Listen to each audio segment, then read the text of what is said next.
Bismillahirrahmanirrahim. Assalamualaikum warahmatullahi wabarakatuh. Waalaikumsalam warahmatullahi wabarakatuh. Ba'dini al-Fatihah. A'udzubillahi minasyaitonir rajim. Bismillahirrahmanirrahim. Alhamdulillahirabbil alamin. Iyyaka na'budu wa iyyaka nasta'in. Shiratal ladzina an'amta 'alaihim.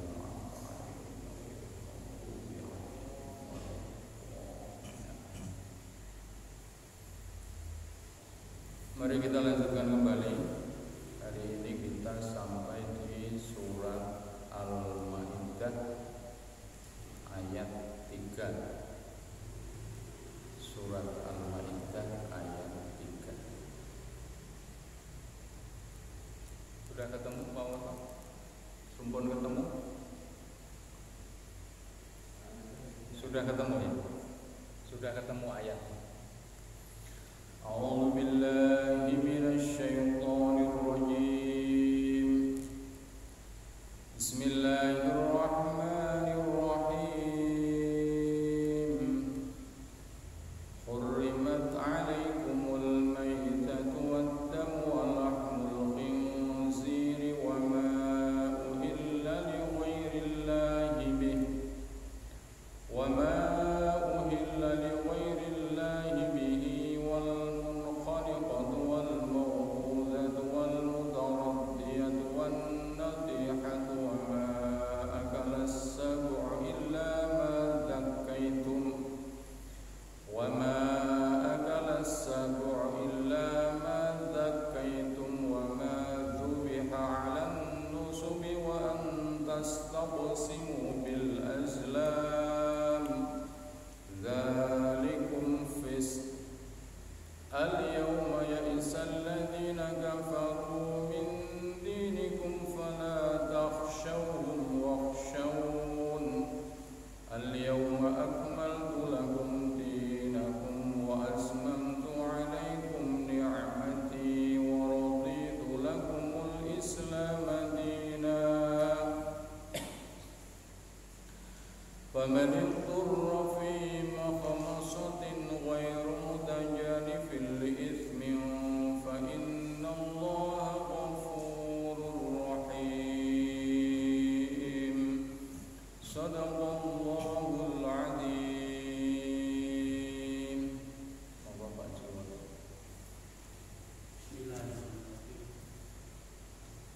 Diharamkan atas kamu memakan bangkai darah, daging, babi, dan sesuatu yang disembelih bukan atas nama Allah.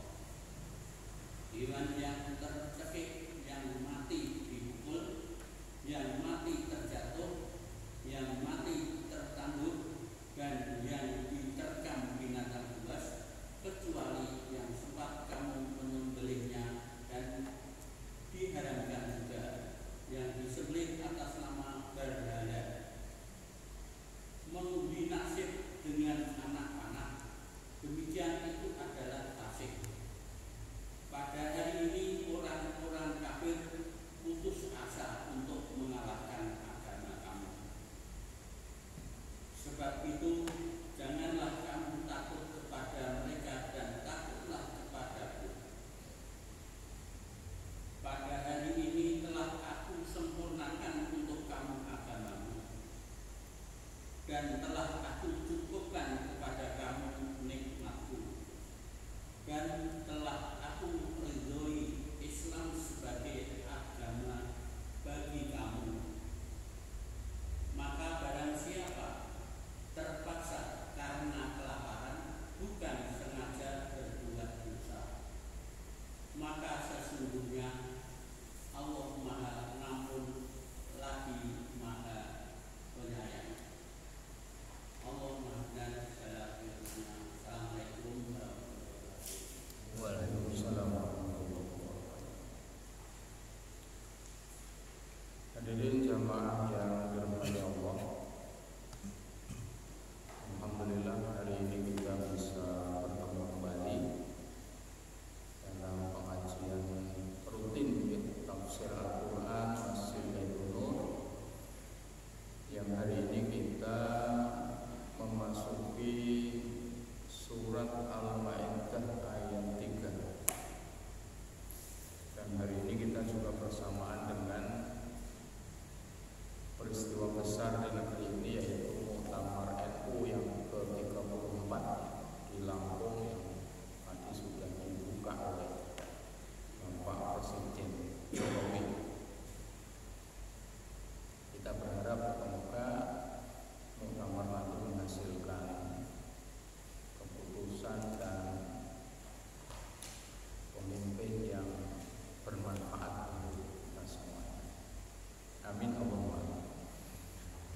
jamaah yang dirahmati Allah, mari kita bersama-sama kaji surat Al-Maidah ayat 3. Jadi surat Al-Maidah ayat 3 itu surat yang terkenal, atau maksudnya ayat yang terkenal menjadi ayat yang terakhir di dalam Al-Quran. Jadi kalau surat yang pertama itu adalah surat Al-Alaq 1 sampai dengan 5, sementara yang masyhur terkenal ayat yang terakhir yang turun adalah surat Al-Maidah ayat 3. Ya, meskipun ada pendapat yang lain, bukan itu Pak yang ayat terakhir turun, tetapi yang masyhur adalah ayat ini, ayat 3 surat Al-Maidah. Kita awali dengan pembahasan, tadi sudah dibacakan maknanya oleh Pak Haji Woto, ya. Di situ kita ulang kembali, hurrimat alaikum al-maitatu wad-damu. Hurrimat diharamake alaikum ing atase sira kabeh apa al-maitatu batang. Batang niku bahasa Indonesia ini bangkai ya Pak. Jadi berarti ayat ini bicara tentang makanan yang diharamkan oleh Allah. Berarti dalam pandangan Islam, makanan itu sesuatu yang penting sehingga harus diatur. Tidak boleh makan sembarang, tidak boleh makan yang tidak tahu halal haramnya. Olehnya Al-Quran kemudian memberikan batasan, yang haram ini, yang halal ini. Nah, kita sudah mengawali pertama dengan kalimat diharamkan bagi kalian al-maitah. Al-maitah artinya batang bangkai. Ya. Nah, pengertiannya kira-kira apa itu bangkai? Bangkai itu kira-kira kalau diartikan secara sederhana, binatang yang mati tanpa disembelih. Kira-kira seperti itu ya Pak Bos, ya, sederhananya Pak Bos. Jadi misalnya ada sapi tiba-tiba di depan masjid itu nggak ada nyawanya, tanpa ada bekas sembelihannya, itu berarti bangkai. Ya, itu bangkai. Meskipun nanti di dalam keterangan yang lain ada bangkai yang dihalalkan. Bangkai apa Pak? Bangkai belalang. Belalang itu kalau mati tanpa disembelih boleh dimakan. Belalang. Jadi ada nanti pengecualiannya di situ ada. Nah, ini kita dalami dulu yang bangkai dulu itu tadi. Jadi kalau ada ayam mati tanpa disembelih, ada kambing, ada sapi, ada apa lagi Pak? Minrok ya misalnya, tidak disembelih kemudian mati di depan rumah tanpa ada apa-apanya, itu namanya bangkai. Nah, bangkai itu di dalam Islam diharamkan.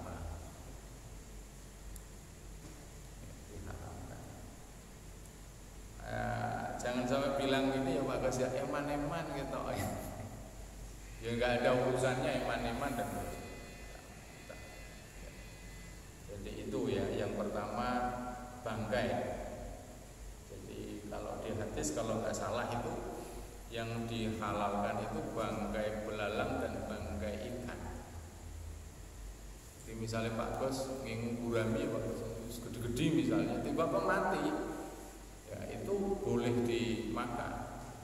Ya tentunya dengan pertimbangan mati ini wis berapa lama Pak Bos, ora mati wis sesasi, setengah sasi kemudian dimakannya.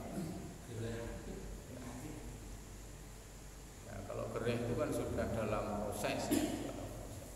Intinya ikan itu boleh. Jadi misalnya ikan paus terdampar ya boleh dimakan. Itu ya. Jadi pertama bangkai.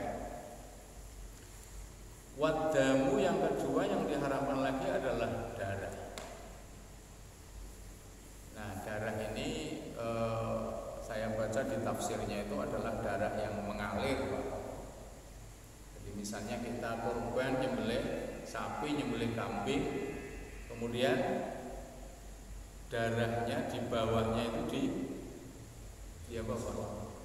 dikasih tempat gitu, dikumpulkan. Kalau kita namanya diwadai, kemudian digodok, dibumboni saren atau dideh itu haram, tidak boleh dimakan yang seperti itu.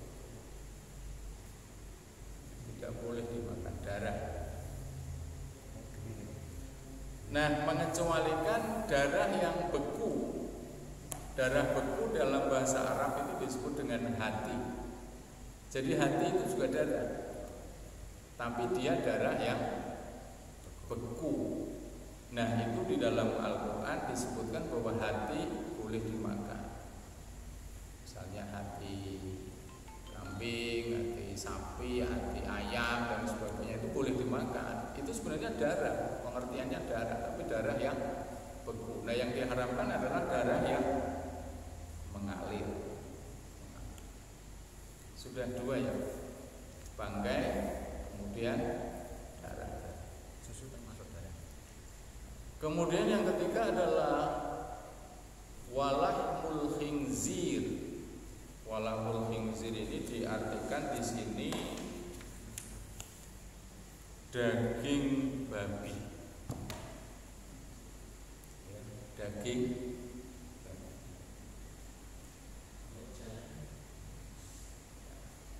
babi.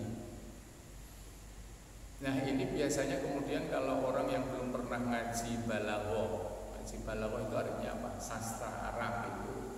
Nanti dia akan mengatakan begini. Itu yang diharamkan dengan dagingnya. Ya kan Pak Tar? Yang ditulis di dalam Al-Quran kan dagingnya. Berarti saya boleh makan kulitnya, makan kepalanya, makan kakinya dan sebagainya boleh berarti. Nah, itu kalau di dunia pesantren berarti orangnya belum pernah ngaji balaghah. Ngaji balaghah itu artinya ngaji sastra Arab. Jadi di sana Bapak-bapak sekalian ada disebutkan, ada yang menyebutnya sebagian, tetapi yang dimaksud adalah keseluruhan. Dengan menyebut daging babi, itu yang dimaksud ya keseluruhan dari babi itu. Yo sikile, yo ndase, yo buntute, yo congore, ndase dan sebagainya itu semuanya haram. Nah, ini sama dengan kalau dulu kita belajar bahasa Indonesia ya Pak Dar ya. Nah, Pak ini ada Pak Guru nih, Pak Rujib. Dulu kan ada bahasa Indonesia kalau kita belajar itu kan begini.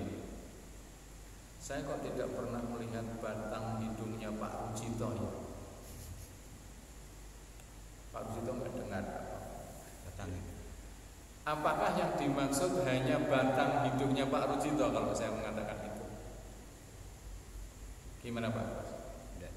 Keseluruhan dari Pak Rujito, ya kepalanya, ya telinganya, ya semuanya. Nah, sama dengan itu, dengan menyebut daging babi, yang dimaksud tidak hanya dagingnya saja, tapi semuanya. Ya, jadi nanti kalau jenengan dibantah orang di luar sana, Pak Woto, mungkin jenengan di pasar kan kumpul pakai Pak. Itu kan mesti ada, nek jenengan kemudian membawakan ayat ini kan, sebelum jenengan jelaskan mesti orang itu akan mengatakan, loh kan itu dagingnya saja Pak Woto, bukan kakinya, bukan kikilnya dan sebagainya. Jenengan jawabannya yang dilarang, jenengan nanti jawabannya seperti itu. Nah, itu kalau saya sudah sebulan tidak melihat batang hidungnya Pak Rujito, apakah batang hidungnya saja yang saya maksud? Memangnya irung Pak Rujito bisa melaku? Tidak, yang dimaksud ya orangnya. Berarti menyebut sebagian, tetapi yang dimaksud keseluruhan. Nanti jadi Ya Pak Cito ya. Mendengar. Ya. Oke Pak Cito. Sudah berapa? 3. Bangkai, darah, daging babi. Yang keempat, wama uhilla li ghairillahi bih. Yang keempat yang diharamkan oleh Allah adalah binatang yang disembelih bukan atas nama Allah. Misalnya yang jenengan nyembelih sapi atas nama berhala A, jenengan langsung sembelih. Seret. Berarti bukan atas nama Allah. Makanya orang nyembelih itu juga perlu diperhatikan keislamannya, perlu diperhatikan pengetahuannya. Dia bisa nyembelih apa tidak? Jangan hanya sekedar sing penting nyembelih. Tidak bisa. Kalau di dalam Islam tidak bisa seperti itu. Harus punya ilmunya. Sering dulu kita katakan wa kullu man bi ghairi ilmin ya'malu a'maluhu mardudatun la tuqbal. Siapa saja yang melakukan satu perbuatan tetapi dia tidak didasari dengan ilmu, maka perbuatannya tidak akan diterima. Itu yang menyebabkan apa? Menuntut ilmu adalah sebuah kewajiban. Itu menunjukkan di sini. Jenengan nikah harus ngerti ilmu, jenengan wudu harus ngerti syarat rukun, jenengan sholat kudu ngerti batal orane. Termasuk apa? Nyembelih binatang itu juga harus secara ilmu, harus tahu, tidak hanya sekedar nyembelih. Maka kalau di kampung itu Pak Muhtadi, sing payu ya Pak Kiai ini. Karena apa? Karena dianggap Pak Yai itu yang mempunyai ilmu tentang persembelihan. Bapak saya kalau di rumah sebelum meninggal dulu mesti nyembelih bapak. Dan kalau tidak bapak saya nggak mau. Karena beliau masyarakat itu punya kian. Pak Muslim itu siji wis kaji, siji ngimami. Yang kedua pasti duwe ilmu nih tentang nyembelih. Dan itu menjadi kepercayaan masyarakat seperti itu. Dan itu tidak bisa dialihkan begitu saja. Ini berarti menjadi penanda pengingat bagi saya dan panjenengan, nek jenengan nyembelih minimal baca Bismillahirrahmanirrahim. Berarti jenengan sudah mengaitkan bahwa sembelihan ini adalah karena Allah. Karena kalau jenengan nyembelih tanpa embel-embel karena Allah itu menjadi tidak halal sembelihan. Maka dari ini sebenarnya kita jadi ragu bahwa sing ning pasar itu sebenarnya sembelihannya itu yang kayak apa itu kita jadi nggak paham itu seperti itu. Karena saya pernah dibelikan ayam bakar sama istri saya, kepala bahwa di lehernya itu sama sekali nggak ada bekasnya, hanya bekas cerit kayak gitu. Akhirnya saya nggak jadi makan.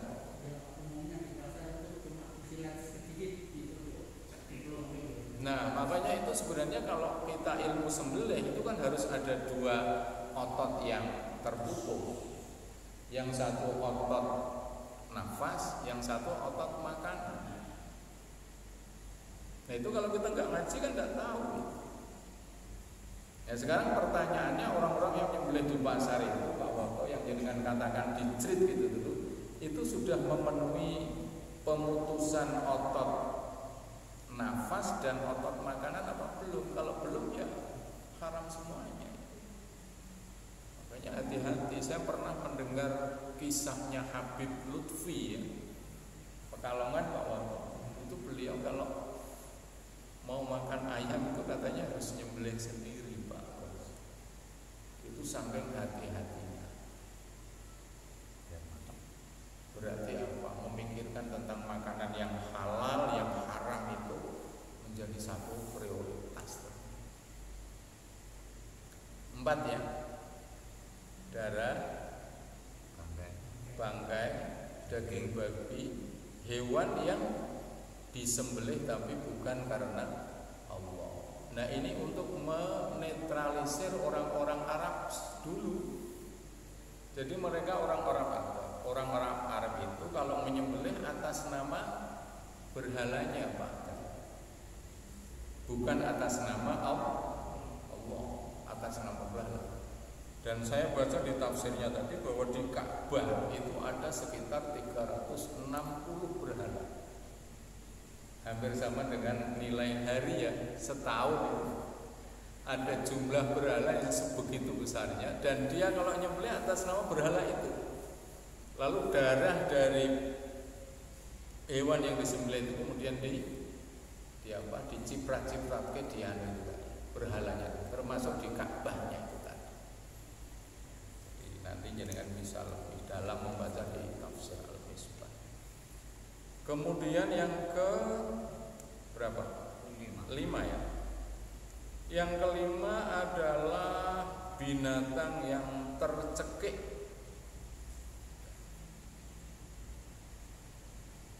Jadi kalau nanti ada binatang yang tercekik, misalnya kecepet apa Pak Bos? Lawang misalnya, ono pite atau endok kecepet lawang misalnya, mati, yaitu bangkai. Mati loh ya, mati. Binatang yang tercekik. Kemudian binatang yang dipukul. Saya pernah melihat di YouTube itu Pak. Ternyata memang kita harus hati-hati bahwa cara mereka itu ada yang tidak dengan penyembelihan tapi dipukul. Nanti coba jangan buka di YouTube kan ada. Pukul kepalanya Pak. Itu kan berarti bukan cara Islam. Ada yang seperti itu, maka harus hati-hati. Kemudian yang selanjutnya itu yang jatuh. Jadi misalnya manuk tiba mati, atau kalau saya lihat di mana Pak Bos, di Madura atau mana itu, kalau dia menurunkan sapi itu kan dengan pertama dijatuhkan di laut dulu gitu. Jadi kan mesti pernah lihat itu kalau ada mau waktu korban ya Pak, itu sapinya kan dijatuhkan. Nah ketika dijatuhkan kemudian mati, itu juga bangkai. Kemudian yang berikutnya adalah yang ditanduk. Ditanduk itu seperti apa Pak Bos? Diseruduk. Dengan apa ya Pak Bapak ya? Oh gitu misalnya ya. Ditanduk ya.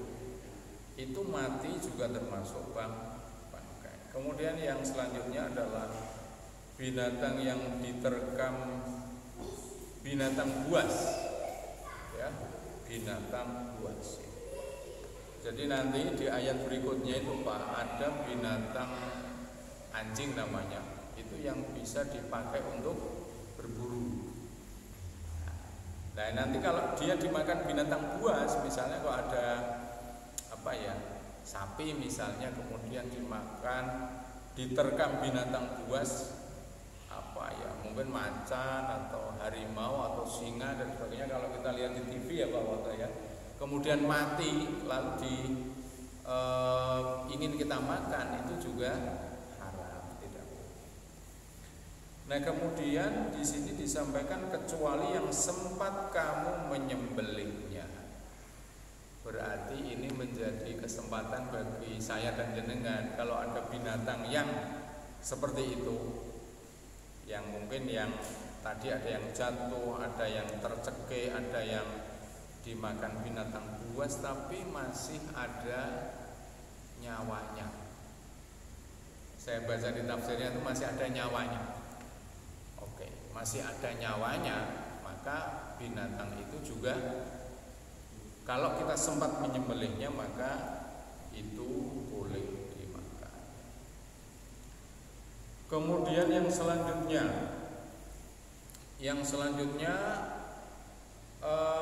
dan diharamkan juga mengundi nasib dengan anak panah ya, itu juga diharamkan diharamkan ini. Nah, pada hari ini orang-orang yang kafir telah berputus asa untuk agama kamu. Sebab itu janganlah kamu takut kepada mereka dan takutlah kepadaku. Ya. Nah, terus akhir ayat ini jamaah sekalian itu disebutkan al-yauma akmaltu lakum dinakum wa atmamtu alaikum ni'mati wa raditu lakumul Islam dinan. Jadi pada hari ini aku sempurnakan untuk kalian agama kalian ya. Dan aku sempurnakan nikmatku dan aku rela agama Islam itu menjadi agama kalian.